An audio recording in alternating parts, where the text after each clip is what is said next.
Santiago 5, versículo 8. Dice, tened también vosotros paciencia y afirmad vuestros corazones, porque la venida del Señor se acerca. Amén. Pueden tomar asiento todos. Bueno, bienvenidos a los que nos están visitando. Para que entiendan un poco el contexto, nosotros venimos estudiando la carta de Santiago, estamos aprendiendo de los apóstoles cómo vivir la vida cristiana. Jesús les entregó su enseñanza a los apóstoles, pero luego los apóstoles entregaron las cartas a las iglesias explicando la enseñanza de Jesús. ¿Qué quiso decir Jesús en el Sermón del Monte? ¿Qué quiso decir Jesús en Lucas, en Juan? ¿Qué quiso decir Jesús? Y sus cartas nos enseñan a vivir la vida cristiana. Por eso ustedes van a ver que Santiago cita mucho y explica mucho el Sermón del Monte de Mateo capítulo 5. Lo explica y lo amplifica mucho. ¿Por qué? Porque ellos no enseñaban otra cosa más que lo que Jesús les confió. Ni ellos, ni nosotros, ni un pastor, ni ustedes tienen el permiso o la autoridad de enseñar algo que Jesús no confió. Si Jesús no lo enseñó, la iglesia guarda silencio y no se mete en ese asunto. Eso hacían los apóstoles, y en este caso el medio hermano del Señor, Santiago. Estamos llegando al final y recuerden que es una carta donde los hermanos están en sufrimiento, están bajo diversas pruebas y él está enseñando a vivir en diversas pruebas. Pero no era algo solamente de Santiago. En Hechos 14:22, Pablo dijo, es necesario que a través de muchas tribulaciones entremos en el reino de Dios. No solamente dijo, bueno, posiblemente sufran en el cristianismo, sino que dijo que es necesario el sufrimiento. ¡Wow! ¡Qué forma de ver las pruebas en esta vida! Es necesario que a través de muchas tribulaciones entremos en el reino de Dios. Necesario, muchas tribulaciones. Nada lindo, pero esto es lo que enseñaban los apóstoles. Luego, en Primera de Pedro 4:12, un apóstol directo de Jesús dice que no debíamos sorprendernos del fuego de prueba que nos haya sobrevenido, como si algo extraño nos hubiese acontecido. O sea, ¿están en sufrimiento? No se sorprendan, dice Pedro. Y recuerden que los apóstoles no estaban escribiendo desde un hotel en Miami, diciendo, vivan por el Señor, pero mándenme sus ofrendas. No era desde la comodidad y de la vida sin sufrimiento que ellos exhortaban a la fidelidad. Ellos estaban adelante en la guerra. Es más, Pedro muere después bajo Nerón en la persecución, en la primera persecución contra los cristianos. Pero él nos dice que si estamos pasando por diversas pruebas, no debíamos sorprendernos. Lo normal en nuestra vida cristiana son las pruebas. Y todo esto lo afirmaban con completa seguridad porque Jesús les había dicho, en el mundo tendrán aflicción. Juan 16:33. Ellos tenían muy en claro eso. Los apóstoles no tenían dudas y tampoco tenían crisis de fe por los problemas que afrontaban al ser cristianos. ¿Por qué? Porque ellos tenían bien en claro que vivían en un mundo caído, ¿sí? Y ese mundo caído, o sea, en rebelión a Satanás, está justamente gobernado por Satanás. Y por lo tanto, no solamente el cristiano vive en un mundo caído, sino que vive en una guerra constante porque Satanás ataca constantemente nuestras vidas. Y aparte, ellos no se sorprendían por las pruebas que estaban pasando porque tenían bien en claro que el cristiano necesita las pruebas para ser salvo. No es un yo oré, yo creí, y luego, bueno, vivo en tibieza, vivo para el mundo, me tatué a Messi acá, pero yo soy fiel al Señor. Yo vivo para el mundo, pero Él me ama y seré salvo. No es así. La vida cristiana debe ser formada para perseverar, enseña Santiago en esta carta. Y uno de los mejores maestros para formar el corazón son las pruebas. Es el sufrimiento. Muchas pruebas, difíciles pruebas, lágrimas, dolor, presión. Es lo que enseña Santiago en esta carta. Entonces ellos tenían bien en claro, no se sorprendían del fuego de prueba en el que estaban. ¿Por qué? Porque están en un mundo caído, están en un mundo gobernado por Satanás, o sea que están siendo constantemente atacados, y el cristiano necesita las pruebas para aprender a perseverar y ser salvo. Son necesarias las pruebas. Ellos no dudaban de Dios por las pruebas que estaban pasando, sino que su mayor preocupación era cómo iba a reaccionar nuestros corazones ante la prueba. Esa era la mayor preocupación de los apóstoles. ¿Cómo va a reaccionar el corazón del cristiano en las pruebas? No me acuerdo, creo que es a los tesalonicenses, que creo que se cree que Pablo pudo estar 3 semanas solamente y tuvo que huir por la persecución y se formó una iglesia ahí. Pero por la persecución él tuvo que huir y dice que su espíritu estaba en constante ansiedad porque tenía miedo que el tentador los haya tentado y los haya hecho volver al mundo. Los tesalonicenses estaban en mucha prueba y en mucha pobreza. Él sabía entonces que Satanás iba a atacar esa obra y su mayor preocupación era cómo va a reaccionar el corazón de mis hermanos en las pruebas.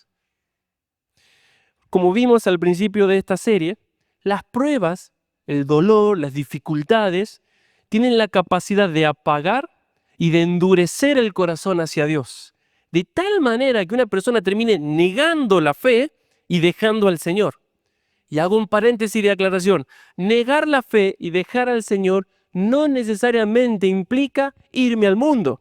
Puede ser un fiel congregante todos los domingos y hasta estar en un ministerio, pero el corazón está completamente endurecido a las promesas y a las exhortaciones del Señor. Está endurecido. No espera nada, o lo único que espera es lo negativo, la derrota, la frialdad, la apatía, el no ser libre de la esclavitud, del pecado. Se los mencioné, creo que el domingo pasado, o en algún momento se los mencioné, que escuché un pastor que decía, los varones de la iglesia tienen que entender de que nunca se va a poder vencer la pornografía. ¿Qué? ¿Cómo? Un pastor muy famoso, esposo de una cantante muy famosa en el ámbito evangélico. Sí, ¿cómo es eso? ¿Para qué murió Jesús entonces? ¿Verdad? Los apóstoles estaban preocupados justamente por ese tipo de enseñanzas que centraban la mirada en la carne, en el hombre, y no en Dios, en las pruebas. Los apóstoles se enfocaban más en la fortaleza y en la realidad de los corazones en lugar de enfocarse en algo externo. Esa era su preocupación. Por eso, al finalizar la carta, ya finalizando Santiago, vuelve a hablar de una de las principales causas del sufrimiento de estos hermanos. ¿Cuáles eran una de las principales causas del sufrimiento? Los ricos opresores. Recuerden que esa sociedad era completamente diferente a la nuestra. Ser rico era tener valor y hasta tener autoridad para quitar la vida. O sea, no era como ahora que no nos importa si, bueno, no entra nunca nadie rico, pero que entre alguien rico en la iglesia, no entra jamás, pero no es como ahora. Ahí sí era diferente, era como, sos rico, valés. Sos pobre, sos esclavo, no tenés valor como persona, si te matamos no pasa nada. Y lo que estaban causando opresión y dolor a estas familias en la iglesia eran los ricos opresores. Pero inmediatamente después le dice a la iglesia que para vencer esas pruebas que le estaban dando los ricos opresores, ellos debían tener paciencia y afirmar el corazón. ¿Ven? Se enfoca en la reacción del corazón. Miren, lean conmigo. Vamos a leer los primeros 6 versículos porque es muy claro lo que dice Santiago. Lean conmigo ahí, Santiago, capítulo 5, versículo 1. Vamos ahora, ricos, ahora voy a lidiar con ustedes, ricos. Llorad y aullad por las miserias que os vendrán. Vuestras riquezas están podridas, vuestras ropas están comidas de polilla. Vuestro oro y plata están enmohecidos, y su moho testificará contra vosotros, y devorará del todo vuestras carnes como fuego. Habéis acumulado tesoros para los días postreros. He aquí, dice Santiago, clama el jornal de los obreros que han cosechado vuestras tierras, el cual por engaño no les ha sido pagado por vosotros. Y los clamores de los que habían cegado han entrado en los oídos del Señor de los ejércitos. Habéis vivido en deleite sobre la tierra y sido disolutos. Habéis engordado vuestros corazones como en día de matanza. Habéis condenado, escuchen eso, habéis condenado y dado muerte al justo, y él no os hace resistencia. Pueden notar que no era simplemente la ideología de saquémosle plata al rico y distribuyámoslo socialmente, esa locura que se aplicó en Argentina. Estos tipos eran asesinos. Yo soy rico y no tengo el menor problema de explotar tu vida para acrecentar mi ganancia. Es muy claro el mensaje en estos versículos. Dios iba a traer juicio hacia los ricos. Aclaración, no porque eran ricos en sí. No hay ningún problema en que alguien pueda tener un muy buen pasar económico. Dios iba a traer juicio por cómo habían acumulado esas riquezas. Es diferente. Pablo le dice a Timoteo, en 1 de Timoteo capítulo 6, manda a los ricos de este mundo que sean dadivosos, que pongan su fe en el Señor y usen la riqueza para promover el Evangelio, que disfruten lo que el Señor les dio. Sé que aquí no se está condenando el que alguien pueda tener cierto pasar económico, sino el cómo lo alcanzaron estos ricos opresores. Ellos tenían negocios y tenían tierras, ¿sí? Según el versículo 4. Y podían generar sus ganancias de eso. Ellos habían aumentado sus riquezas, lamentablemente, explotando a sus obreros. Literalmente dice aquí, no les pagaban. Y en esa sociedad, ellos vivían en el día. La persona tenía que trabajar, le pagaban el día y ahí podía llevar el dinero a casa. Si no te pagaban el día, que era un trabajo sumamente, no era con aire acondicionado, con un montón de, bueno, no sé si ustedes trabajan con aire acondicionado, no, era bien difícil, bien duro trabajar, muy, muy, muy, muy duro. Y vas a cobrar y te dice, no, andate. ¿Y quién le iba a decir algo al rico? Y ese padre tenía que volver a su casa, a alimentar a sus hijos, a cuidar a su esposa, a comprar algún medicamento o hacer algo. Y dice, es el dolor de decirle a la esposa, a los hijos, no tengo. Otra vez me hizo lo mismo. De esa forma se habían llenado de oro, plata, tesoros y riquezas. Dice Santiago, tenían ropa carísimas, vivían y se entregaban a todo tipo de deleites en la tierra. Y tenían tanta influencia que podían condenar y dar muerte al justo sin recibir resistencia alguna. O sea, eran impunes. Literalmente explotaban a los hermanos de la iglesia para ellos vivir en el mayor deleite posible. El juicio que habla Santiago en estos versículos era tan seguro que habla en presente de las miserias y dolores, aunque todavía no le habían llegado. Ricos, tu ropa está podrida, le dice. ¿Por qué habla? Porque es una certeza. Dios va a juzgar a estas personas. Claramente esto era una amenaza de juicio para los ricos opresores que se congregaban en la iglesia y al mismo tiempo era una promesa de consuelo para aquellos que estaban sufriendo mucho bajo esas personas. Dios no los olvidó a ustedes, les dice Santiago. Dios va a ejecutar juicio sobre esas personas. Pero como lo dije hace un momento, Santiago les advierte a los ricos opresores sobre la ira de Dios que estaba por caer sobre ellos, pero al mismo tiempo le dice a la iglesia, dejen que Dios obre. Y aquí comienza la parte difícil. Pues tal vez en Salta, más que nada, todos nos sentimos en cierta manera identificados con patrones y jefes abusadores. Espero que no seas así en tu trabajo. Santiago les dice, dejen que Dios obre. No se venguen, no comiencen a envenenarle la comida al jefe. Den lugar a la justicia y a la ira de Dios. Dejen que Dios obre. Ahí está la parte difícil para nosotros, ¿sí o no? Es el momento de...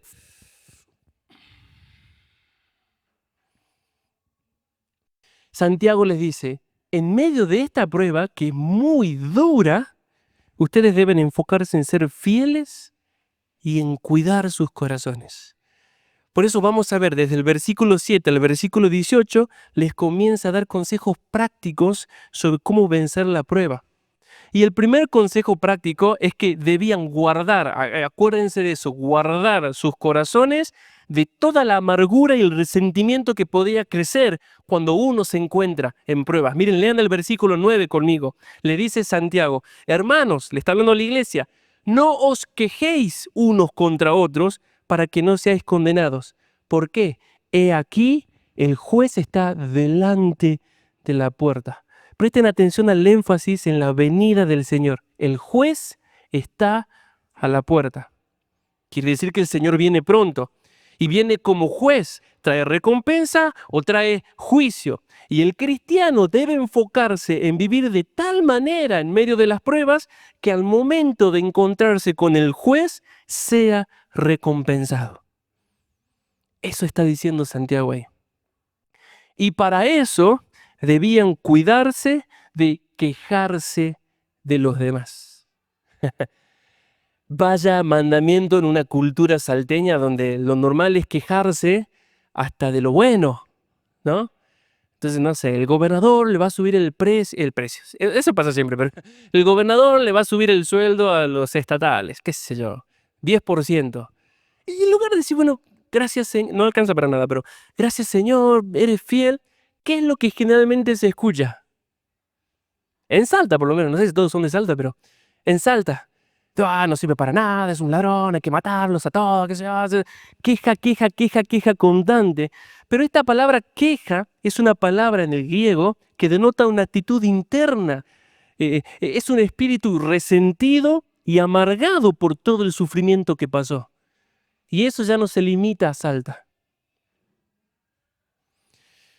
Es un corazón, esta queja habla de un corazón endurecido, amargado, quejoso y orgulloso que se manifiesta hacia los demás, en el trato con los demás. Hermanos, el dolor, las pruebas, las faltas y las ofensas recibidas, pero no estoy hablando de que, qué sé yo, no sé, los problemas de primaria, me perdió el borrador mi compañerito. No estoy hablando de cosas que para mi hijo son un mundo, pero que nosotros entendemos, sino estoy hablando de verdaderas ofensas, un dolor durísimo, traiciones, amarguras, lágrimas, peso. Eso tienen la capacidad de encadenar nuestros corazones, de llenarlo de ataduras, o como lo dice el autor de Hebreos, llenarlo de raíces de amargura en el corazón. Tiene la capacidad de encadenar el corazón hacia la autocompasión, hacia el enojo, hacia la impaciencia, hacia la murmuración y queja hacia los demás. Y aún tiene la capacidad de generar tanto enojo y bronca que uno llega a desear que los demás experimenten lo que él está pasando, para que lo entiendan, para que vean. Esa autocompasión, ese enojo, vos no sabés lo que yo viví, vos no sabés lo que me hicieron en esta iglesia, estos pastores, o lo que pasa, que todos, ese rencor, ese resentimiento, esa bronca, pero estoy hablando de cosas reales, no estoy hablando que se te perdió el borrador y te echaron la culpa, estoy hablando de heridas reales, profundas. Todo eso tiene la capacidad de atar el corazón y hacerlo su esclavo. La queja que está mencionando aquí Santiago es una atadura que endurece el corazón, me separa de la iglesia y me separa del Señor. Pues una persona puede seguir congregándose, pero estar tan centrada en sí mismo que mira a todos con orgullo, resentimiento y piensa mal de todos ya porque está seguro o segura de que todos son malos. Como lo he escuchado 25.000 veces en mi familia y delante mío, todos los pastores son chantas. Y yo comiendo así como... no, o sea, como que, sí, esos hombres, ¿quién sería pastor? No sé. Ya hay por miles de situaciones vividas en una congregación, un corazón donde la queja lo ató y ya no puede ver más allá de eso. Pasa en el ministerio, pasa en el matrimonio. Entonces en la consejería, los novios dicen, yo jamás me podría enojar con ella. Ella es es un pedacito de eternidad, ¿no? Ella es mi cielo. ¿Por qué se ríen los esposos? No sé por qué. A las 2 semanas, ¿de qué? A las 2 semanas, al otro día, o sea, de casarse. No, porque no, bueno, dijimos que no nos íbamos a acostar enojados, ¿te acordás, amor? Sí, mi amor. Entonces se acuesta. A los 3 meses es como que no puede ser, tu risa, qué tierna la risa, ¿no? Me estoy harto de esto. ¿Qué pasó? La queja, la insatisfacción va dominando el corazón. Y aunque yo lo cuento de forma graciosa, matrimonios se han destrozado completamente por no cuidar el corazón. Se separan o sigan juntos. Hoy en día, independizarse hasta para un matrimonio es difícil, entonces, bueno, sigan viviendo juntos. Por los chicos. Como si los chicos no se dieran cuenta del caos que es eso. Guardaos de la queja. Guardá tu corazón. Guardá, porque eso te va a atar, te va a destrozar tu familia, tu paternidad, tu maternidad, tu ministerio, tu iglesia, y te va a llevar al mundo. Y el juez está a la puerta. Guarda tu corazón. Segundo consejo que le da Santiago: no hagan compromisos falsos en medio de la prueba. Lean conmigo el versículo 12. Dice: sobre todo, hermanos míos, no juréis ni por el cielo, ni por la tierra, ni por ningún otro juramento, sino que vuestro sí sea sí y vuestro no sea no, para que no caigáis en condenación. Otra vez, el énfasis está en el juicio del Señor que está por venir. No caigáis en condenación. Vivir en las pruebas, como lo describe este pasaje, haciendo compromisos falsos, nos hace caer en condenación. ¿De qué está hablando Santiago en este pasaje? Los judíos en esa época habían desarrollado una forma de aparentar fidelidad y compromiso, una forma de aparentar compromiso y fidelidad por medio de falsos juramentos. Antes, en esa época, no había contratos firmados por escribanos que nos obligaban a cumplir nuestra parte. Todos los pactos eran de palabras. Ahora, si alguien hacía un pacto de compromiso y si juraba por Dios y no lo cumplía, era prácticamente digno de muerte. Juró por Dios y no le cumplió. Entonces, para no caer en ese juicio de jurar por Dios, ellos idearon este sistema de jurar por el cielo, juro por la tierra, juro por el templo, o juro por Jerusalén. Eso dice Jesús en Mateo 5:35. Y estos eran juramentos que se podían romper. Aparento fidelidad con palabras que me hacen quedar como: te lo juro por el templo de Jehová que está en Jerusalén, que voy a cumplir. Suena así como, wow. Entonces, claro, no. Juró por el templo de Jehová. Va a cumplir. Pero era una forma de aparentar fidelidad, jurar así. Entonces, si alguien le decía: no cumpliste el juramento, ¿qué es lo que decían ellos? Pero no juré por Dios. Entonces, uno puede fallar, no fue por Dios. En este tipo de juramentos, se puede ver un egoísmo y un amor propio que no solo no tiene problemas en mentir, sino que no tiene problemas de usar a los demás para satisfacer sus deseos y cumplir sus planes. Y el corazón se ve muy tentado a hacer eso cuando se encuentra bajo mucha prueba y dolor. Lo hace con Dios y lo hace con los demás. Esos falsos compromisos. ¿Alguna vez fueron a un campamento de jóvenes donde todas las plenarias lloran y se rededican y se recontradedican y se rededican al Señor? Y luego vuelven y a las 2 semanas están los mismos pecados. ¿Vieron esas reuniones de poder? Donde pasa aquí y el pastor ya es raro porque se convirtió el domingo pasado. Bueno, volvió, que se entrega otra vez al Señor este domingo. Al domingo siguiente se vuelve a entregar. ¿Qué pasa? Al domingo siguiente pasa otra vez la persona y se vuelve a entregar. O sea, ¿qué es lo que está pasando aquí? Son compromisos falsos que busca usar a Dios para solucionar sus problemas, pero no quiere cambiar su vida. Lloro, confieso hasta cosas vergonzosas e íntimas, pero la realidad de mi corazón está buscando que Dios solucione el problema. no yo cambiar. Y el Señor ve eso. Y en medio de las pruebas, el corazón es muy tentado a hacer eso. Es muy tentado a hacer eso. La persona comienza a mostrar arrepentimiento y cambio, pero como lo dije, para que el Señor cambie su situación. Por eso cuando vuelve a ocurrir lo que no le gusta o lo que quiere que ya no pase, la persona se enoja con el Señor, se enoja con los demás porque no están cumpliendo su parte del contrato, Señor. Yo me entregué a ti, Señor, y no cumpliste tu parte del contrato. Me acuerdo una vez hablando con un chico que decía, yo le di todo al Señor y sufrí un montón, no quiero saber nada con Dios. Ahí está el problema, no le dio el corazón. Ese es el punto. Entonces, la persona hace arrepentimiento, muestra arrepentimiento, pero nunca cambia y se enoja porque el Señor no está cumpliendo su parte del contrato. Es lo que pasa en un matrimonio. Se ponen de acuerdo, vamos a cambiar, nos vamos a esforzar. Y como lo dije el domingo pasado, él comete el error de abrir un sachet de leche cuando había uno abierto. Pero dijiste que ibas a cambiar, no podés ser tan ciego. No puede ser, ahí está el sachet, no, pero pensé que estaba vencido. Pero ¿cómo va a estar vencido si lo dejé ahí? O sea, la tercera guerra mundial. ¿Por qué? Porque no estoy buscando yo cambiar y amar.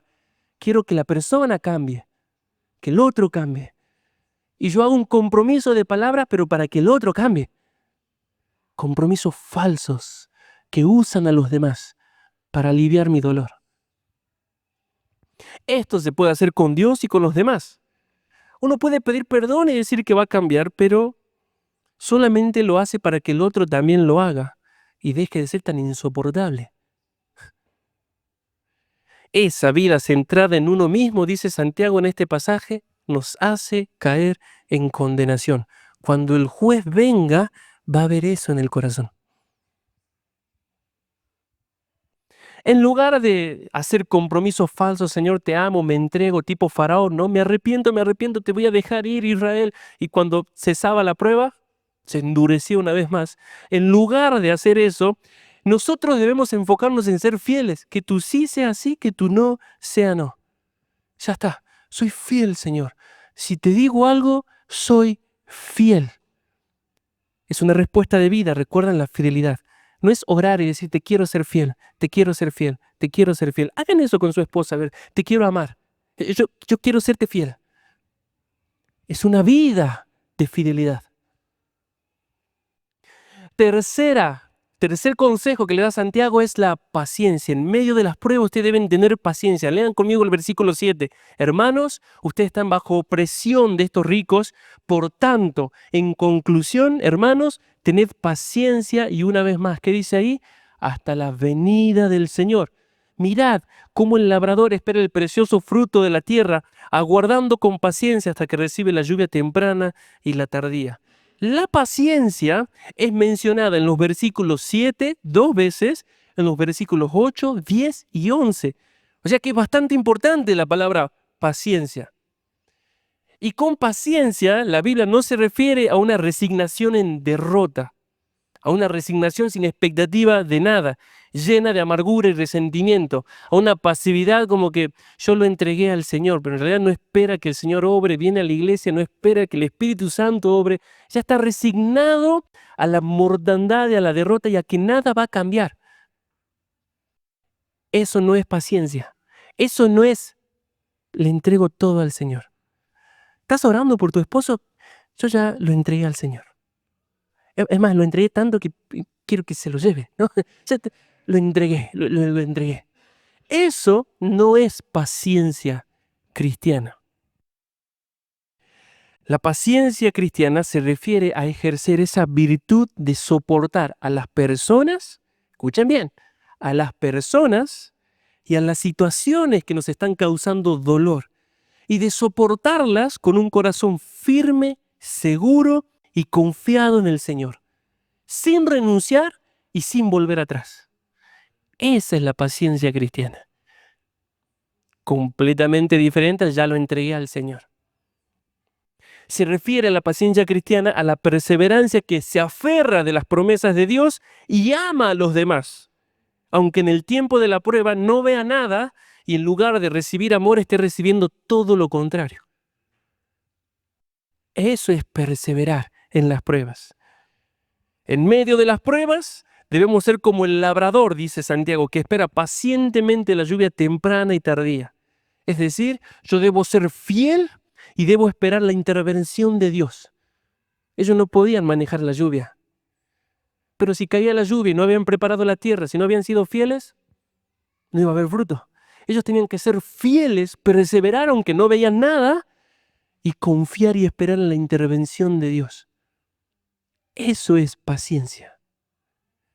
No ves nada con tu cónyuge, con tu hijo, con tu esposo, con tu suegro, tu suegra, tus padres, tu trabajo, tu jefe. No ves absolutamente nada, sino que ves todo lo contrario. Pues ten paciencia, dice Santiago. Persevera sin renunciar y sin volver atrás. Si tienes que avanzar de rodillas con lágrimas, avanza de rodillas con lágrimas, pero sé fiel. Contrario, ¿no? A las predicaciones actuales de yo le arrebato a Satanás todo lo que me robó. Satanás, ¿qué le va a robar de nosotros aquí en Salta? O sea, capaz que alguno es dueño de un hotel, qué sé yo, pero nosotros que pagamos alquiler y a gata llegamos, ¿qué nos va a querer robar Satanás a nosotros? No es enfocarse en la seguridad del mundo, es cómo está tu corazón. ¿Estás lleno de paciencia, perseverante y fiel en las pruebas? ¿O estás llena de falsos compromisos, resentimiento, murmuración, queja y autocompasión? Cuarto ejemplo, cuarta consejo para vencer en las pruebas, les puse este título para que lo entendamos, es leer biografías. Eso dice Santiago acá. O sea, no dice lean biografías, pero miren lo que dice acá. Versículo 10, Santiago 5:10. Hermanos míos, tomad como ejemplo de aflicción y de paciencia a los profetas que hablaron el nombre del Señor. He aquí tenemos por bienaventurados a los que sufren. ¿No dijo Jesús eso en el Sermón del Monte? Bienaventurados sois cuando por mi causa os vituperen y os persiguen y digan toda clase de mal contra vosotros mintiendo. Gozaos y alegraos, porque así persiguieron a los profetas que fueron antes de vosotros. Santiago está explicando el Sermón del Monte. Y dice, nosotros tenemos por bienaventurado a los que sufren. ¿Habéis oído otra vez de la paciencia de Job? Y habéis visto el fin del Señor, que el Señor es muy misericordioso y compasivo. ¿Lo ven? Él, Santiago, nos demuestra que no está dando consejos vacíos. Nos dice todo lo contrario, que miremos el ejemplo de los profetas y de Job. ¿Saben por qué le dicen a Jeremías el profeta llorón? Porque sufrió tanto en su ministerio, tanto que lo único que hacía era llorar del dolor. Miren, les dice Santiago, cómo perseveró Job. Y si alguien no leyó el libro de Job, agarre esta semana, lea Job. Mira cómo perseveró Job. Eso es la paciencia cristiana, dice Santiago. Es un avanzar en fidelidad sin volver atrás ni dejar al Señor a pesar de las pruebas más difíciles. Eso es perseverar. Por lo tanto, lean biografías. Lo hablaba con un hermano hace un tiempo que es bueno leer los escritos de los muertos ya. O sea, no es que tenemos contacto con el mundo de los muertos, sino de misioneros, pastores, que ya murieron y se puede comprobar que fueron fieles toda la vida, ¿no? A eso voy. Porque al ver sus vidas, vamos a ver que la paciencia tiene recompensa. Vamos a ver cómo Dios interviene y obra. Él es misericordioso y compasivo. Eso es lo que está diciendo acá. Miren cómo perseveró Job. Miren cómo perseveraron los profetas. Y luego el autor de Hebreos dice, algunos fueron puestos a espada, otros fueron aserrados, otros fueron comidos por leones, otros, wow, no estamos hablando de que está cara la entrada al cine y es el peor día que me pasó, pero no puedo ver lo que sea. Estamos hablando de cosas bien duras. Entonces las hermanas pueden agarrar biografías de mujeres. Y los varones pueden agarrar biografías también de mujeres, pueden agarrar biografías y ver que enfrentaron todo tipo de adversidades, dolores y salieron victoriosos de eso. Porque perseveraron. ¿Vieron el terremoto en Birmania? Birmania se llama ahora, ¿no? Myanmar. Myanmar, ahora se llama Myanmar. Pero a mí me queda Birmania, porque antes se llamaba Birmania, y ahí fue misionero Adoniram Judson, primer misionero de Estados Unidos, Adoniram Judson. 8 años sin ver un convertido. En esos 8 años perdió 2 esposas y 5 hijos. Sin embargo, la obra que hizo él no solo trajo conversión, dio abundante fruto, sino que él puso las bases para, ¿cómo se llama? El alfabeto y toda la estructura gramatical de Birmania. Pero no evangelizaba desde un hotel en Miami. Tuvo que sufrir y perseveró. Y no estamos hablando de cómo extraño comer un asado hace mucho que no. 5 hijos y 2 esposas. Y 8 años sin ver un convertido. ¿Qué es eso? Paciencia, perseverancia. Por eso dice Santiago, lean biografías. ¿Te sientes desanimado, triste, solo, nadie te entiende? Estoy seguro que en 2000 años de historia de la iglesia, un cristiano pasó por eso y venció. Aprende de él. Ese es el objetivo de leerlas y de honrar a los hermanos en las biografías del principio. El ejemplo de vida de hermanos fieles que vieron la intervención de Dios después de perseverar nos puede salvar de la depresión, del desánimo, de la apatía y de la resignación ante las pruebas. Porque uno puede decir, lo único que se ve es mortandad. Necesitamos un avivamiento. Ok, lee biografías y aviva tu corazón. Veamos sus vidas, dice Santiago, y vamos a ver que Dios siempre interviene. Vamos a ver que la lluvia temprana y tardía sí llegaron, pero debes perseverar.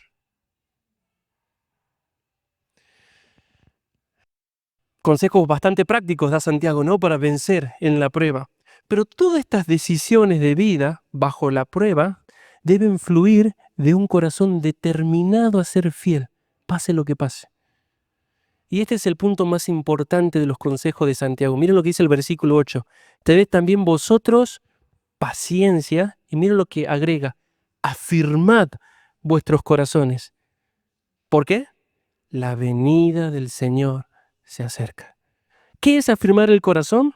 Es una palabra griega que denota determinación o coraje firme. Y según un pastor que se llama John MacArthur, la determinación que habla Santiago dice que es una actitud comprometida de mantenerse firme en el camino sin importar cuán dura sea la prueba. Para yo leer biografías, no cuidar mi corazón de quejas, no hacer compromisos falsos y todo lo que vimos, primero tengo que haber determinado mantenerme firme, comprometidamente, sin importar cuán dura sea la prueba. Ahí está la victoria, en el corazón. ¿Ven que ellos se enfocaban en el corazón? Esa es la clave para vencer las pruebas. Lo que yo decida en mi corazón va a determinar mi fidelidad a Dios o mi amor al mundo. Lo que yo determine en mi corazón. Cuando me encuentro en diversas pruebas, hermanos, me tengo que hacer la siguiente pregunta. ¿Me determino a ser fiel al Señor y a vencer la depresión, a vencer el enojo, a vencer la injusticia, el dolor y la autocompasión? ¿O voy a dedicarme a mí mismo, a mi seguridad y a mi bienestar? Voy a demandar que todos los demás cambien porque nadie me entiende. Nadie en todo el mundo, en la historia de la humanidad, pasó lo que yo pasé. Nadie me entiende. Entonces todos los demás cambien. ¿Voy a vivir así o voy a ser fiel al Señor? La respuesta a esta pregunta, lo vuelvo a decir, determina la derrota o la victoria en la vida cristiana. Cuando llegan las pruebas a nuestra vida, Satanás las utiliza para atacar el corazón. A él no le importa arrebatarte el auto porque el auto, él ataca el corazón. Si él gana tu corazón, ya ganó la prueba. Ya ganó tu vida, ya ganó la guerra. Si él gana el corazón.